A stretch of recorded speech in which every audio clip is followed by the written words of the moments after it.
country, there is a big number of youth that are unemployed. And through this program, the youth can find a direction. They can have a purpose. They can have people that they can look up to. That if the participants walk out of this room today, they have looked at our leaders, the senior youth, and honorables, and then the vice president, that what can it take? What can somebody as young as me take to be like Mama Rebecca Nyandeng? And also, a special thank you to UNDP for their belief. UNDP has a belief in young people and women to lead change, and this is truly inspiring. Your support in empowering youth and women of South Sudan is not just an investment in individuals. It is an investment in the future. It is an investment in stronger communities, and it is an investment in a world where leadership can be diverse, inclusive, and impactful. We also acknowledge the efforts of Leadwise and the steering committee. The competition was so high. Many applicants came, but I am very excited that all the participants here today are my brothers and sisters from all corners of South Sudan. South Sudan indeed faces significant challenges. These challenges include social negative norms that have historically hindered the progress of women. Young girls are made to believe that at an early age that a Prince Charming is coming to marry them off, that they do not have to dream. And even if they make it to offices, they are only good enough to make tea and coffee for their bosses. But through this program, it gives us the young women an opportunity to discuss, an opportunity to sit as women and talk about the issues that face us as women. It is women fighting for the rights of women.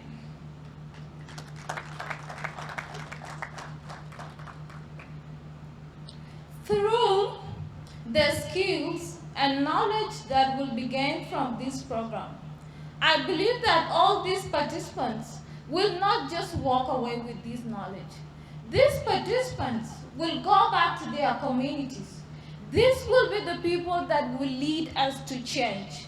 These are the people that will find ways that are of non-violence to solve the issues that we have in our communities.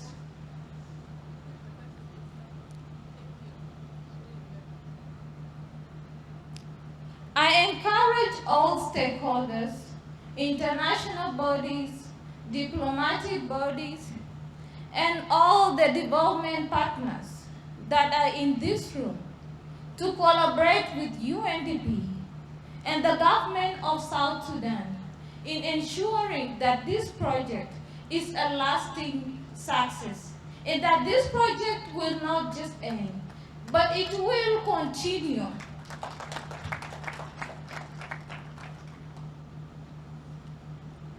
Investing in empowering youth and women is not just a matter of equality. This is something very critical. It is critical for the social, economic development of this country. Once again, I want to thank the Office of the Vice President and UNDP for believing in us, the youth and the women. I also want to thank you for being a part of this journey. Together, we can build a future where leadership is defined not by age or by gender, but by a shared commitment to creating meaningful change. Thank you all. Thank you very much. Your Excellency, Vice President Rebecca Nyangdeng-Mabior, Honorable Minister of Culture, Nadia Rob, my good colleague and good friend Mohammed, the Director of UNDP here, distinguished ladies and gentlemen, representatives of other development partners, international community, ladies and gentlemen, but most of all, I think the youth that are gathered right here, the folks that were able to pass through the first competition to be the first cohort under this program, a very good morning to all of you. It's a wonderful topic to be addressing today, the question of youth. Youth, of course, in any country is the future of the country, and it's a future that needs to be cherished, it's a future that needs to be developed, it's a future that needs to be invested in. And with that, I of course have to congratulate those who've set up this project under your leadership, Your Excellency, and with the support of UNDP, to try and put in place systems and mechanisms that will be able to empower the country's women and youth. For us at the World Bank Group, it's a very important focus of all of our programming across all the activities that we support, both through financing and through our analytical work and technical assistance. Women and youth are very, very prominent. I would just highlight two particular sort of initiatives that we've undertaken, one of which I think was actually, at the outset, I think was a bit inspired by you, Mama Rebecca, with regard to support for the social and economic empowerment of women.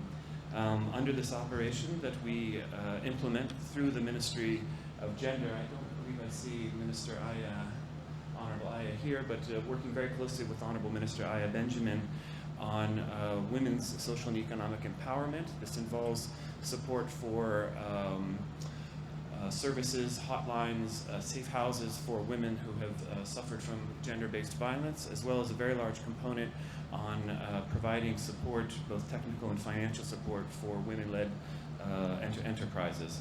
And it's something that we as the World Bank are very, very proud to be partnering with the government of South Sudan in supporting.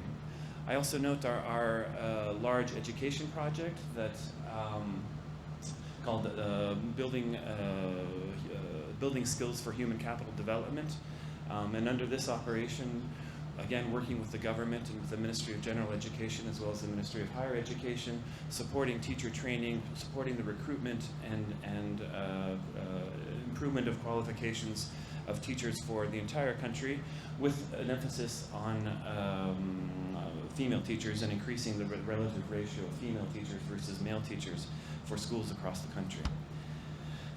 These are but just two examples of the emphasis that we at the World Bank would like to, that we at the World Bank place on women, on youth, and on the future of South Sudan. Because lasting prosperity, lasting development will happen only when we have an empowered youth and an empowered women to contribute to the future of the country. So with that, once again, I would like to congratulate everybody who's been involved in launching this wonderful initiative.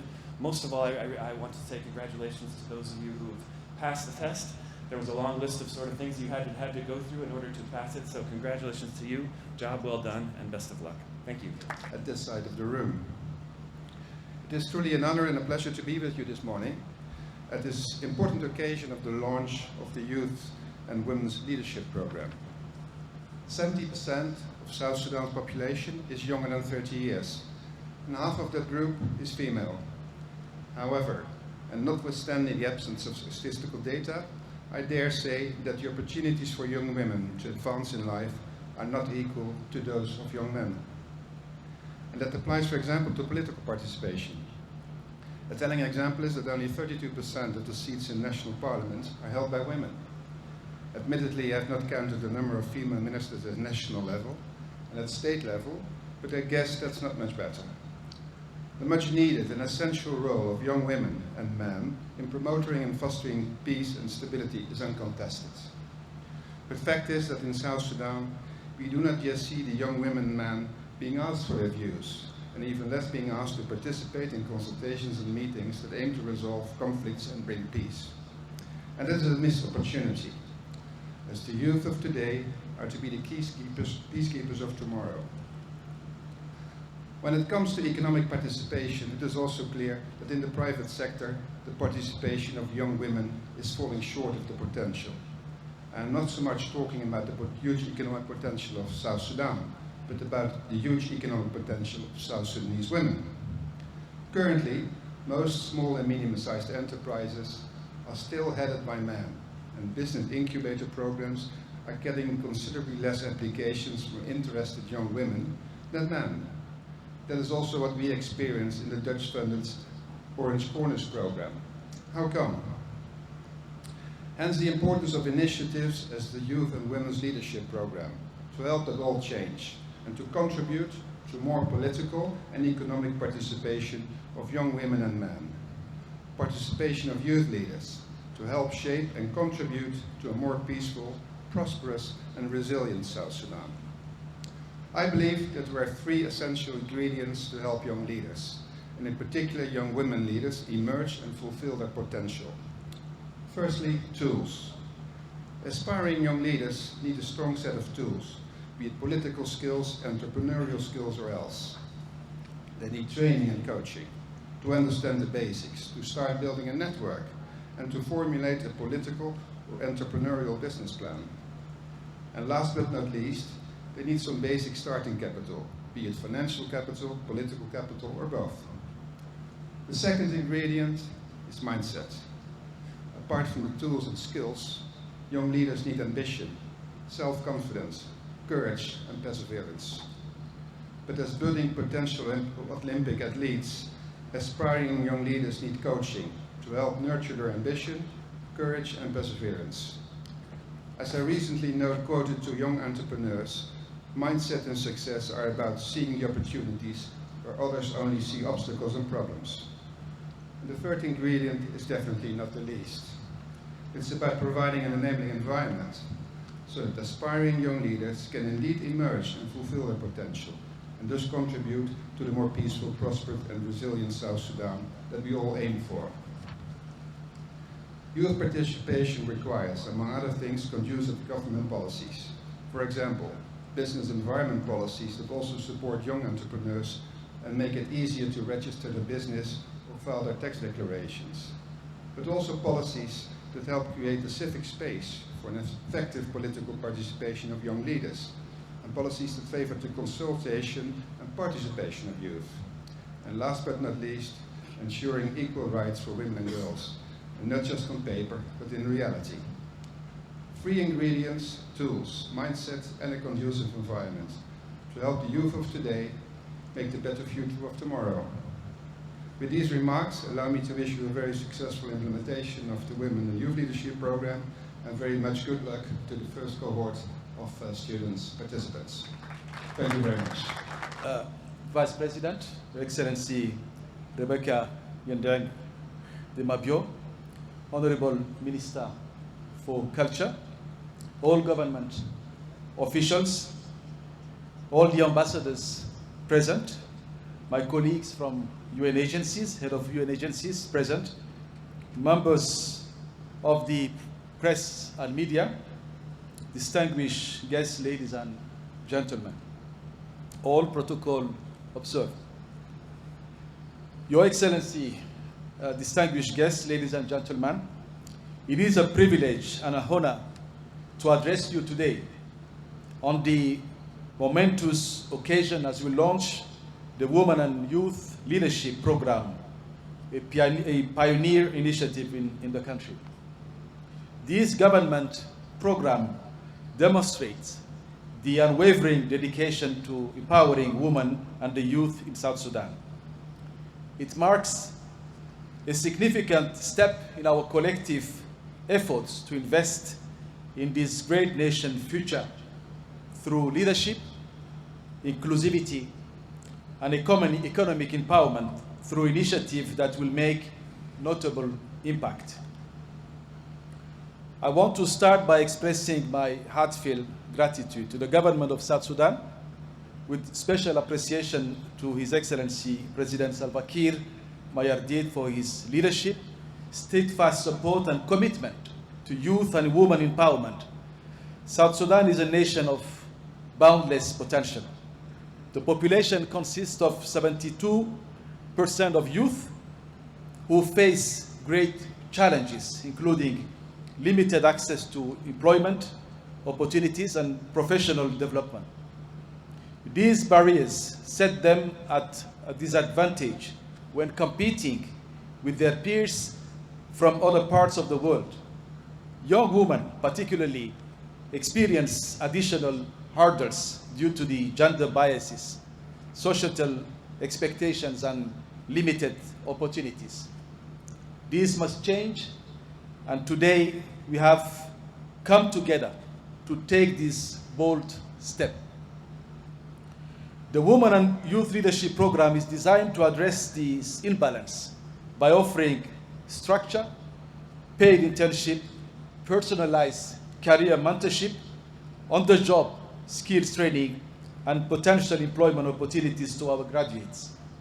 Through these, we hope to build a generation of professional, confident, and empowered women and men who will advance South Sudan in all sectors.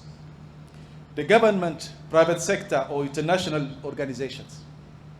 I commend the government of South Sudan through the Office of the Vice President, Madam Rebecca Nyandeng Dimabio, in partnership with UNDP for spearheading the design and rollout of this groundbreaking program. The vision stands clear with the national agenda of inclusive growth, economic empowerment, and sustainable development. Your Excellency, the United Nations Development Program is committed to advancing youth and women empowerment in South Sudan as we work towards achieving Sustainable Development Goals, SDG 1, 5, and 8, namely ending poverty, gender equality, and promoting decent work and economic growth. Our primary focus is to deliver tangible results for the people of South Sudan while maintaining accountability and upholding transparency. Over the course of our partnership and in collaboration with all the partners present here in the room, but also in the Ministry of Labor, the Ministry of Youth and Sport, the Ministry of Gender, Child and Social Welfare, and also the Office of the Vice President. We have enhanced institutional capacities, including the rehabilitation of the vocational training centers, VTCs, and setting up of markets and agro-processing centers in 7 states. Developed the skill set of more than 30,000 women and youth in 22 vocational trades. Gave career advice and counseling to 11,000 youth and provided employment to more than 26,000 women and youth. We have established and supported more than 4,000 MSCs and that have created also about 1,300 new jobs. Your Excellency, to conclude, the success of this program will not only unlock economic opportunities, it will also act as a source of inspiration to many young individuals throughout the country. We desire that the youth be inspired to dream big and achieve what they believe. It is our joint responsibility to ensure that this program is impactful and sustainable. UNDP, jointly with our partners, will continue to support policies and programs that promote youth employment, skills development, gender equality, and the empowerment of women and youth in the country. To the young men and women who are part of this cohort 1 of this initiative, I challenge you to seize this opportunity with dedication and excellence. It is your time to step up, lead, and contribute meaningfully to the future of South Sudan. You are not just the leaders of tomorrow, but role models of today. To all partners, as we proudly launch the Women and Youth Leadership Program, let us reaffirm our collective commitment and vision to building a prosperous and inclusive and resilient South Sudan. I would like to extend my sincere appreciation to our development partners, private sector players, and all institutions that have committed to supporting this government program. Your support is very critical as we craft the future of our nation. Through these concerted efforts, we are paving the way for a more prosperous and stable future for the youth and women who will play an integral role in nation building. I thank you very much. God bless South Sudan. Excellency, as you have heard, my colleagues, the Minister of Youth and the Minister of Gender, they have given their apology because we know today there is a lot of functions, as one of the speakers mentioned before, that we have a lot of events today that coincident they come together. That's why we divided ourselves. Even me, I'm supposed to be in the women conference, but because my two colleagues are not there, that's why I'm here today. I will not say many words today because we know that you are here with us with all the challenges that you have in your health. You came because you love this country and you love the young people to grow like you grow. And the example that the young people used to say that we want to be like Mama Rebecca. I want to say that to add my voice also that one day also I will be like you, as my undersecretary said that we have grown already, but we have time ahead of us that will give us a chance. First, I would like to add my voice to say that this initiative is not just initiative, it is very important because we know that the youth policy that has been mentioned by the Undersecretary of Youth, it has been there before the splitting of the two ministries due to the agreement, the revitalized agreement that divided the two ministries. And I think this youth policy was initiated by the government in 2013. And due to the challenges, many partners went through it, including UNDP, the leading agency to concern about the young people in the country. They took over one day, I think in 2019, before the agreement in 2020. We had a very fruitful meeting with UNDP, and then we say that we need to go in line with the youth policy that in the country so that we can implement and the young country can benefit from what the government has put as a policy. And this policy has been taken to the Assembly again, not because there is something that was not working in it, but as a nature of every policy and every laws in the country, when there is something that new, it has been to be renewed, and then also if there is a new input, it's supposed to be put. That's why this policy has been taken back. But for me, I see that this policy is a functioning in the country, and each partner in the country know that there is a policy for youth. That's why you took over, Your Excellency, and have this initiative to support our sector and to talk to our partners as a leading of the cluster. That's why we have this program today physically, and we witness the launching of this program today. I want to add my voice to say that congratulations to the cluster leading by you, and congratulations also to the line ministries that are part of the implementation of this policy. I just want to say a word to young people who are here today. Our young people, my generation, I'm 50 years young. When I was 18, I never called myself young because I grew in a family that when I go to the school, I get education that's supposed to be given to a person who will be a leader one day.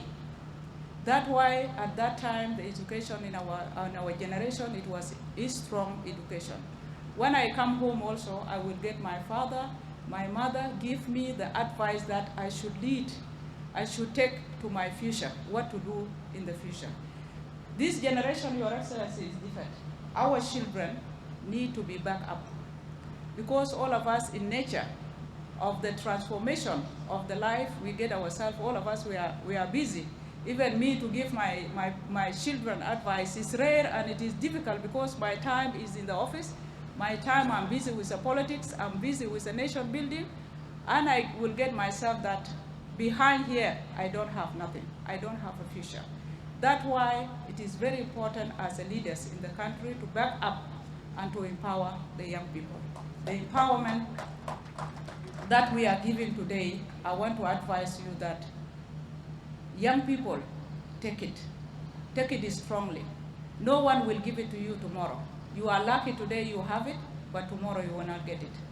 It needs you to carry on so that you teach the coming generation after you. And this is my advice to you.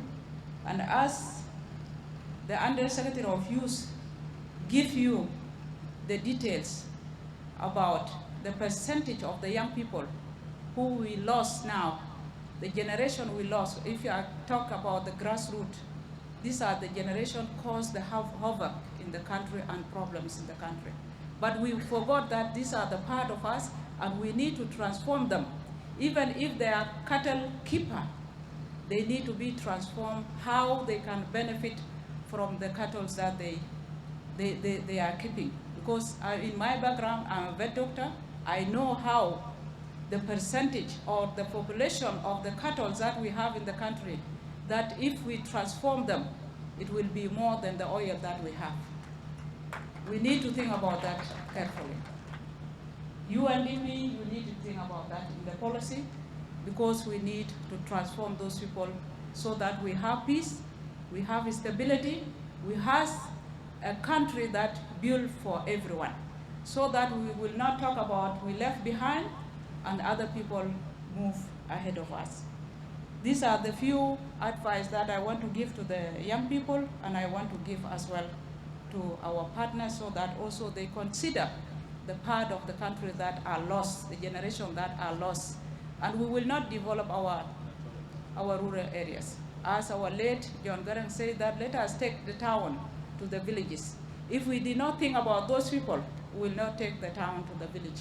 Because when you take Kahraba, implementation Kahraba, that you today in these skills, finance haitalamu Kahraba, finance haitalamu how to fix generators, kanita shield generator, wala Kahraba wadetu fi village hina, uma fi zol, bitalgawa shan inu to maintain it, manao haja linta amal to that is vain. That's why it is very important, this is very important, and I want to reiterate, and this is what I used to say. And I mentioned in that meeting that I mentioned to you earlier, that we had a meeting as a ministry with UNDP at that time. I said that you people, you target the wrong people, because we did not maintain what we have. If we want to maintain what we have, we want to seek for the right person who's supposed to have this empowerment. Thank you, Your Excellency, again. And I would like to take this opportunity. I don't want to prolong, because we have another activities. And because of your health also, we don't want you to stay long here. I want to say again that thank you for everyone who came here today.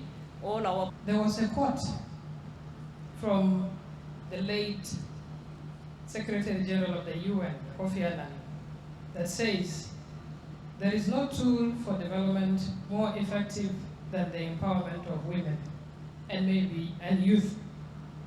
So this is very important to us as South Sudanese women and South Sudanese youth, because we are left behind on so many avenues of development. We have heard from previous speakers that 72% of the population is youth, but we have not been able to know the breakdown of this youth. How are they left behind in development and nation building? So let me break those figures down. Of the 72%, 7 of the youth are living in rural areas. So now when we look at that, we find that even the youth seated here, those that are in the rural areas are more than them, and they are mostly forgotten. Of the 72%, 5 out of the 10 youth have no basic education. That means the literacy rate among the youth is about 50%. Of the 72%, 7 of these youth are unemployed. And I'm sure most of the youth cities and who are going to be the first batch or the first cohort of this program are not employed. I want to believe that. Of the 72%, 4 out of these youth are young women. So we, as I was whispering with Bong there, he said about 30 of the youth seated here and women are women. So this is a very important statistic. One of my facilitators was saying during a workshop that I was attending that everything falls and rises on the type of leadership we have. So as Your Excellency, if I want to bring that into this hall, we would say that if we have a good leader, then we do good things. We become better leaders. We emulate, we imitate, we see and practice what you do. And so given the launching of this program, that's a sign and a quality of a good leader. So even me who's standing here today will be able to look up to you and say, I want to be like you when I grow up. I know I've already grown up, but I'm still moving there. So I want to be like you one day. Empowering the youth through skills acquisition and upskilling is to embark on entrepreneurship startups, innovation in farming, technology, and other critical social services. This will ensure youth not only get employed, but also able to embark on developing their businesses. Because this program is meant to give the skills that you can use in employment, that you can use to create a business that can employ others. So if each of you later on have a business, you will employ one more person, and that will already make that you are self-employed, you have employed another one more person, and that will reduce the unemployment rates that we are facing today. So I really want to say that in the Ministry of Youth and Sports, and that's why I stand here, because you are youth and you are women. There is a youth development policy that is in the Parliament, waiting to be approved by the Parliament, and all this encompasses what is being done today, what we will do in the future, and what each of us, together with our partners, will be doing for the youth of South Sudan. So I want to say that we have a bright future. The future is bright, and we see a promising generation that will contribute to the economic and social development of this country. I don't want to take much of the time, but I want to conclude by saying that youth of today are leaders of tomorrow, but you can as well be leaders today, as long as you are within the age group of 18 to 35 years. You can still lead today if that opportunity avails itself. So thank you, Your Excellency, Mama Rebecca, for this initiative, and UNDP, and all the diplomatic missions in South Sudan that are supporting this program.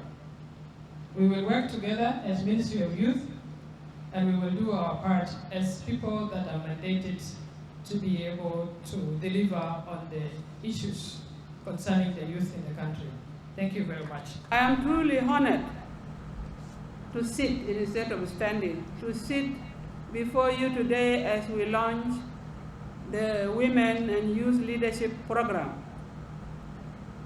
This initiative is more than just a program.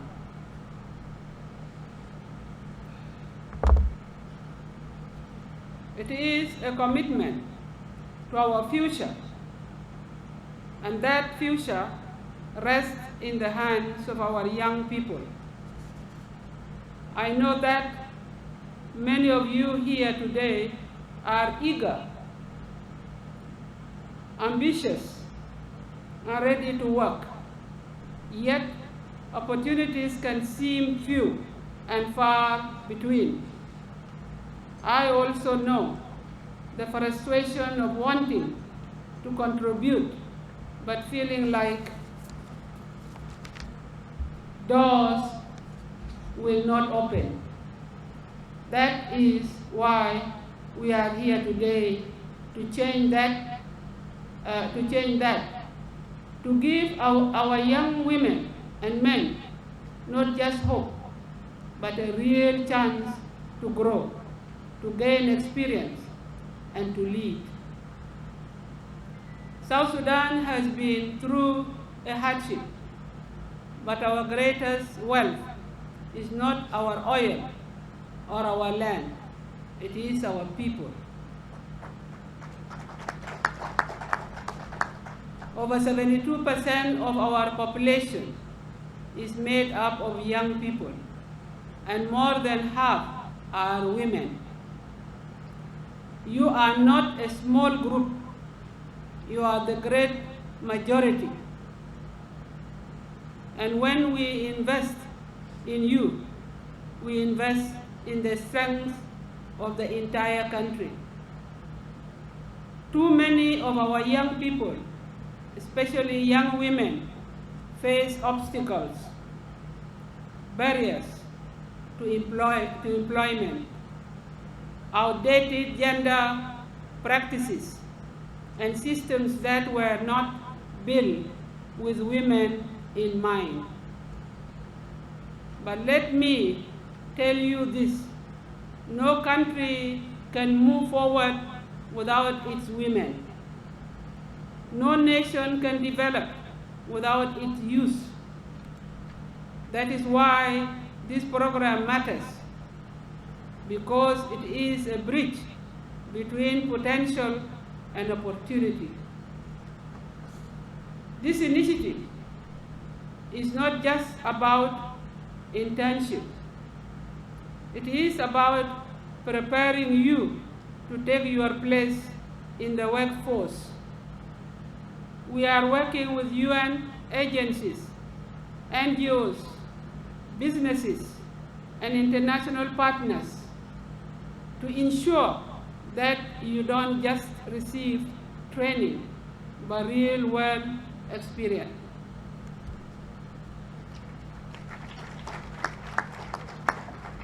Some of you might be wondering, but what kind of opportunity is this?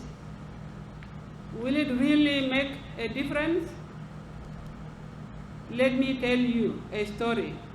My late husband, Dr. John Garang de Mabur, used to say that if he had the chance, this was during our struggle, he would hire 100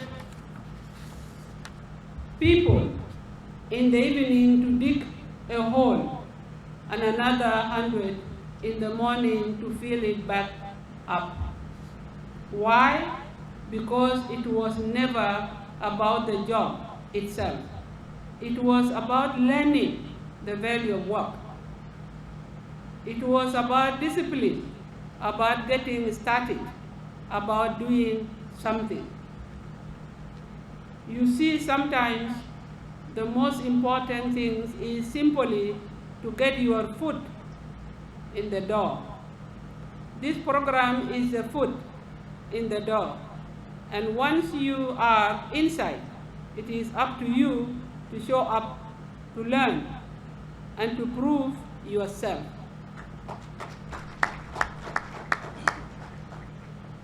Take every task seriously, no matter how small. The best leaders are not those who wait for the perfect opportunity, but those who take what they have and make the most of it.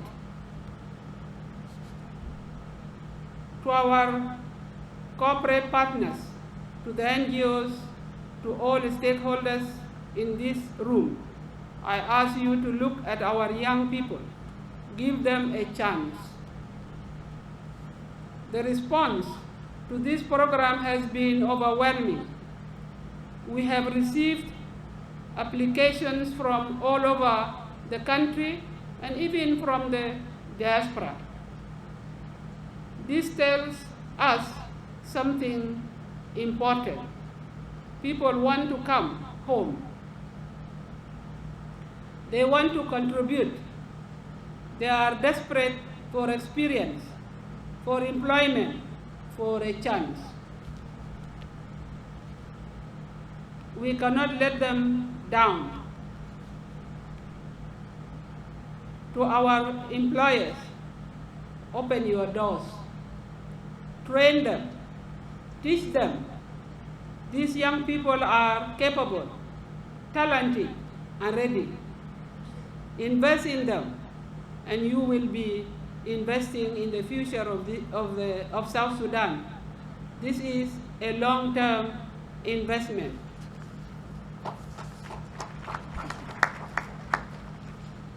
To our partners, UNDP, civil society organizations, the private sector, thank you for believing in our young people.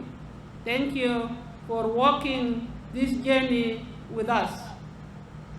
This is just the beginning, and I hope that together we can expand this initiative to reach even more young people, not just here in Juba, but across our states.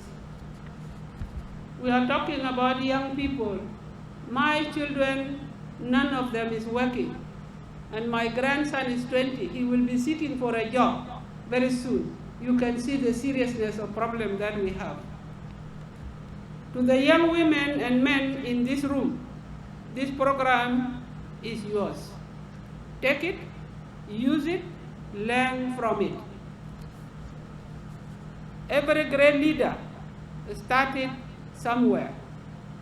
Every success story begins with a single step.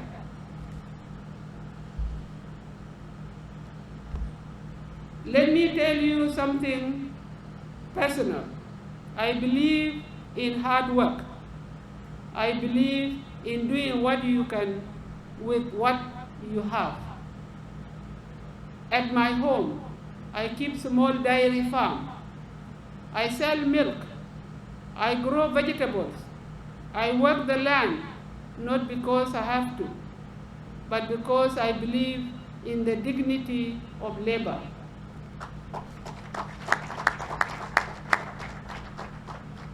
No work is too small. It's like what my son used to tell me when people are giving some money, they will say small money. He will say, no, there is no small money. But there is no small work or small job. No effort is wasted. So I encourage you, wherever you find yourself, whatever opportunity comes your way, commit to it. Learn from it. Build on it. To the young women here today, I want to speak to you directly. I know that at times it feels like you have to work twice as hard to be seen, to be heard, to be taken seriously. I just wanted to say something I heard from a preacher. Say that elephant get pregnant for 24 months and dog is 2 months. Elephant give birth to a child 1, but dog give birth to maybe 5 or 6. And goes back to elephant and say that you are not pregnant. And the elephant said that what I'm pregnant is big. And the dog came back with 3 times, about maybe 20, 30 before the elephant give birth. Elephant said that I will give birth to a bigger thing. Young people, South Sudan is pregnant with a baby elephant that you will hunt later in your future. Not puppies, but the baby elephant. But do not let that discourage you. Stand tall. Speak up. Take your place. South Sudan needs you. just as much as it needs your men. Young lady, don't be discouraged. I am really so happy with the young lady here. As Dr. Mohammed said that, I almost shed tears that we have our girls outside there we have not exposed, and they are there. And it made, her speech made this program very lively.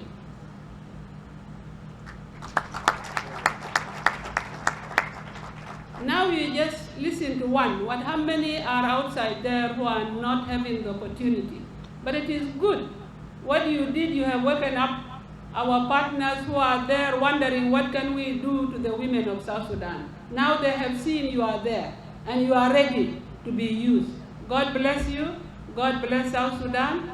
I wanted also to tell you that our president was supposed to come, but he has been taken up by a bigger job. He told me that if he has to finish that job, we will be waiting for a very long time.